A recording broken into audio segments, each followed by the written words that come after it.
से जहां से भी आप लोग देख रहे हैं, सुन रहे हैं, आप सबों को भी मैं मसीह अभिवादन बोलने चाहता हूं।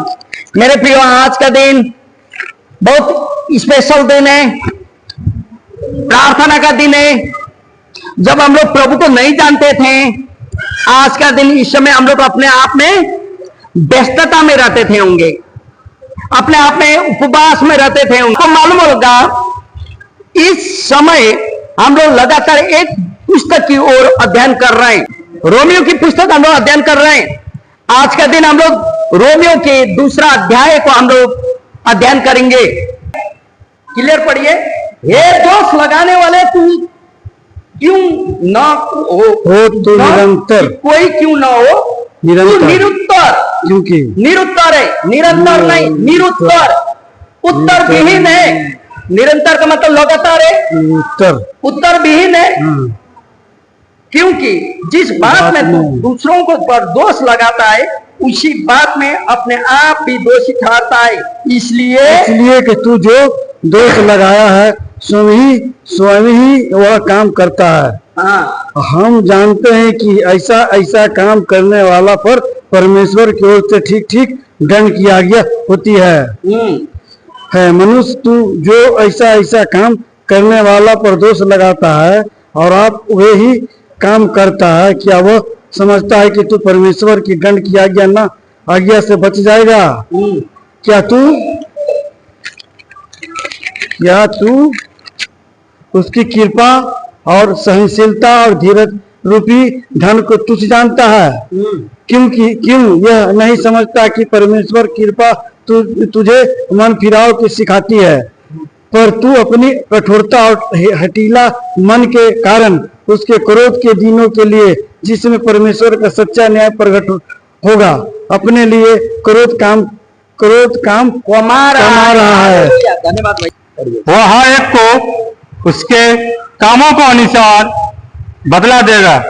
जो सुकर्म में स्थिर रहकर महिमा और आदर और अमरता की खोज में है, उन्हें वह अनंत जीवन देगा।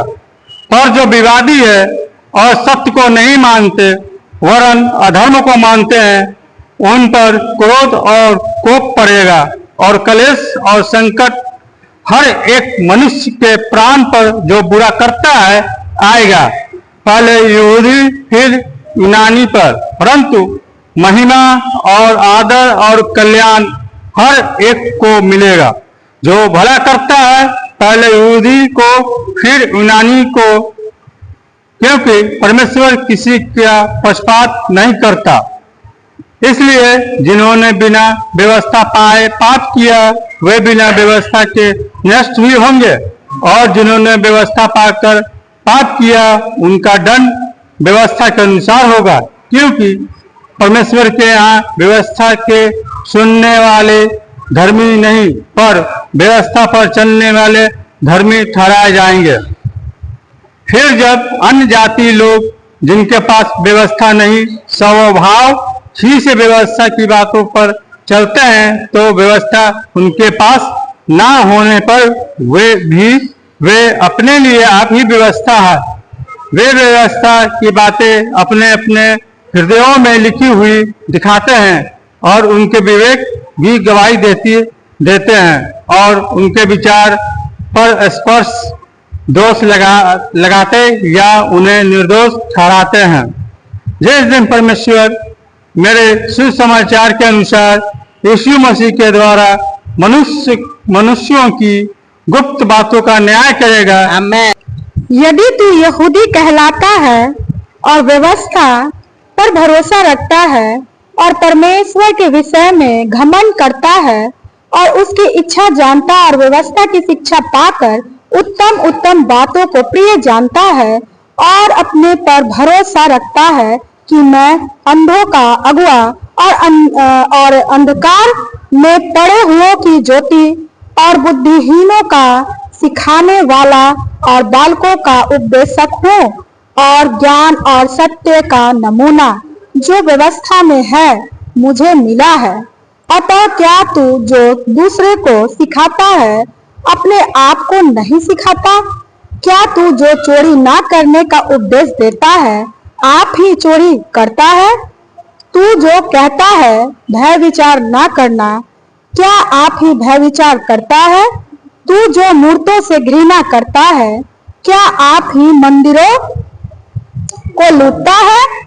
तू जो व्यवस्था के विषय में घमंड करता है, क्या व्यवस्था ना मानकर परमेश्वर का अनादर करता है? क्योंकि तुम्हारे कारण अन्य जातियों में परमेश्वर के नाम की निंदा की जाती है। जैसा लिखा भी है, यदि तू व्यवस्था पर चले तो खतने से लाभ तो है, परंतु यदि तू व्यवस्था को ना माने तो तेरा खतना बिन खतना की दशा ठहरा। इसलिए यदि खतना रहित मनुष्य व्यवस्था की विधियों को माना करे तो क्या उनकी बिना खतना की दशा खतने के बराबर ना गिनी जाएगी?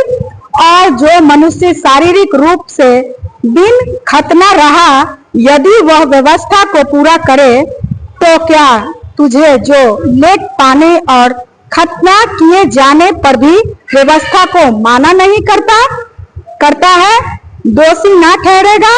क्योंकि यहूदी वह नहीं जो प्रकट में यहूदी है, और न वह खतना है जो प्रकट में है और देह में है, पर यहूदी वही है जो मन में है, और खतना वही है जो हृदय का और आत्मा में है, ना कि लेख का। ऐसे की प्रशंसा मनुष्य की ओर से नहीं परंतु परमेश्वर की ओर से होती है। हालेलुया। दूसरा अध्याय रोमियों के पुस्तक आपने पढ़ चुके होंगे, आपने पढ़ चुके हैं।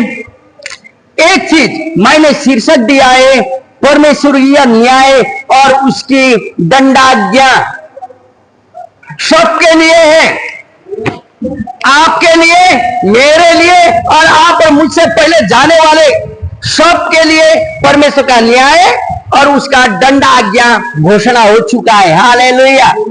आज का शीर्षक है परमेश्वरीय न्याय और उसकी दंड आज्ञा। मालूम है, पौलुस इस रोमियो के पुस्तक में जो 2 अध्याय में हम लोग पढ़ रहे हैं, वो कहता है, वो यह बोलता, चाहे यहूदी हो चाहे अन्य जाति गैर यहूदी, दोनों के लिए परमेश्वर एक ही है, परमेश्वर का न्याय भी एक ही है और उसका दंड आज्ञा भी एक ही है। अलग इतना ही है, यहूदी लोगों को व्यवस्था दिया गया, व्यवस्था विधि विधान नियम, अन्य जाति को नहीं है। लेकिन पौलुस यह कहता, कई अन्य जाति लोग ऐसे हैं जो व्यवस्था का पूरा पालन करते हैं, लेकिन वो लोग खतना नहीं किए, यहूदी नहीं है, उन लोगों का क्या होगा? यह सवाल करता है और यह बोलता, चाहे यहूदी हो चाहे गैर यहूदी, न्याय सबका समान होगा। इसमें इस बात पर जोर देता है पौलुस कि जो लोग दूसरों पर दोष लगाते हैं ना, वहां भैया पढ़ रहे थे निरंतर ना निरुत्तर हो जाएंगे। क्या होंगे? निरुत्तर हो जाएंगे।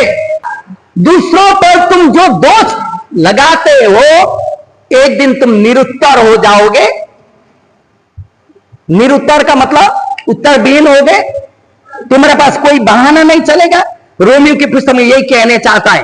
और दूसरी बात यह बताता, तुम दोष लगाते हो लेकिन खुद वही काम करते हो जो काम में तुम दूसरों को दोष दिखा रहे हो ना, वही काम कर रहे हो और करते हो, और अपने लिए कोई बहाना नहीं छोड़ते, बहाना अटकते रहता है।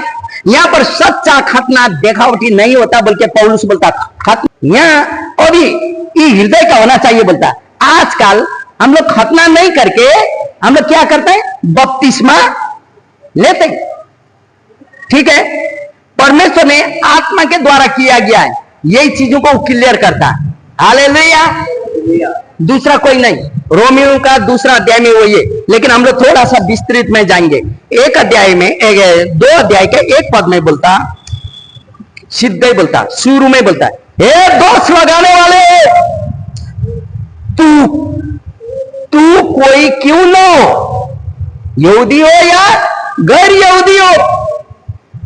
यहां बोलता तू तो निरुत्तर हो जाओगे। निरुत्तर का मतलब उत्तरविहीन हो जाओगे। दोष लगाने वाले लोग, तुम निरुत्तर हो जाओगे, क्योंकि जिस बात में तू दूसरों को पर दोष लगाता है ना, उसी बात में अपने आप को भी दोषी ठहराया जाता है। कब? न्याय का दिन मेरे प्रियो। एक एक सेकंड का लेखा प्रभु ने लिख के रखा है। यहां बोलता इसलिए कि तू जो दोष लगाता है स्वयं में वही काम करता है। हालेलुया। जो बात में मेरे प्रियो हम विश्वासी लोग होते हुए यदि दोष देते हैं तो वो बात में हम लोग भी अपने दोषी हैं। और यहाँ पौलुस कहता है वो दोष देने का आप और मेरा नहीं है। 2 पद में बोलता, यहाँ क्या बोलता है? हम जानते हैं कि ऐसे ऐसे काम करने वालों पर परमेश्वर की ओर से ठीक ठीक दंड की आज्ञा होती है। उद्धार पाया है, यीशु मेरा उद्धार करता मुक्तिदाता है बोलता, प्रभु मेरा हृदय का मालिक और स्वामी है बोलता, और इसको खैनी चुरोड़ भांग धतुरो दारू शारू हर एक चीजों से इसको अपवित्र बनाता, और पत्नी को छीछी दूर दूर बोल के मारता, और पति को छीछी दूर दूर बोल के मारती। हर एक चीजों में ये विश्वासी के लिए अच्छा नहीं है। न्याय के दिन हम लोग, इसलिए यहां बोलता दोष नहीं देना, हम लोग भी वैसे ही हैं। इसलिए नीचे बोलता, क्या बोलता? ए मनुष्य, यहाँ यहूदी नहीं बोला, गैर यहूदी नहीं बोला, विश्वासी नहीं बोला, अन्य जाति नहीं बोला। यहाँ बोलता है ए मनुष्य, तू जो ऐसे ऐसे काम करने वालों पर दोष लगाता है ना, और आप ये ही काम करता है, तो क्या समझता है कि तू परमेश्वर के दंड की आज्ञा से बच जाएगा? हालेलुया। तू तो वही काम करता है, दूसरे पर दोष देता है, इसलिए दंड की आज्ञा आप और मेरे पर है मेरे प्रियो। इसलिए यहां बता, क्या तू उसकी कृपा और सहनशीलता और धीरज रूपी धन को तुच्छ जानता है? बोलता मालूम है आपको मेरे प्रियो, और भी दूसरों पर दोष देने का अधिकार आपका नहीं है। मेरे पीछे बोल सके सब लोग, दूसरों पर दोष देने का अधिकार मुझे नहीं है। इसका मतलब मेरे प्रिय आपको नहीं है, आपको वह अधिकार नहीं दिया गया परमेश्वर ने दूसरों का आप दोष दें। आप जिम्मेवारी है आपके लिए, आपका किया हुआ धर्म कर्म आपका बेटी के लिए नहीं होगा, आपका किया हुआ धर्म कर्म आपका पति के लिए नहीं होगा, आपका किया हुआ आपका बेटे के लिए नहीं होगा, आपका किया हुआ अपना पत्नी के लिए नहीं होगा, अपने लिए चल। इसलिए बोलता मुझे दोष देने का अधिकार प्रभु ने नहीं दिया है, और दूसरों पर दोष देने का अधिकार नहीं है, तो परमेश्वर का न्याय और उसकी दंड सत्य है मेरे प्रियो।